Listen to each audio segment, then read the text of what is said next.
அட, என்னாச்சு? உள்ள இருக்கிற பிக்கு ஏன் இந்த மாதிரி குதிக்குது? ஏதோ பிரச்சனைன்னு நினைக்கிறேன்.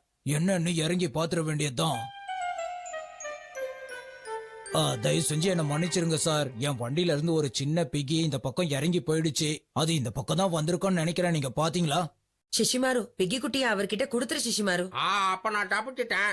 அஃப்ஸுஸ். வாடா குட்டி, போகலாம். உன்னோட உண்மையான அம்மா ரொம்ப ஃபீல் பண்ணி உனக்காக காத்துட்டு இருக்கு.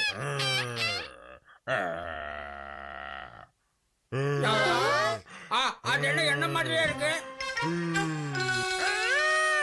அச்சோ, இப்பதான் புரியுது. பிக்கி குட்டியோடைய அம்மா சிஷிமாரு மாதிரியே இருக்கிறதுனால தான் அது சிஷிமாரு கிட்ட வந்திருக்கு. ஒரு வழியா என் பிரச்சனை தீர்ந்தது.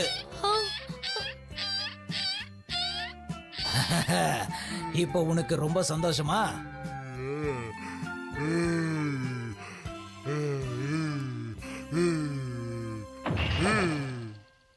இப்ப எனக்கு நிஜமாவே நீ ஒரு பிக்கி தானான்னு சந்தேகமா இருக்கு சிஷிமாரு. எதுக்கும் ஒரு தடவை யோசிச்சு பாரு. நல்லா யோசி. இல்ல, நான் இதுக்கு ஒத்துக்க மாட்டேன். நான் நிஜமான நிஞ்சா டாகி. நான் நிஞ்சா டாகி.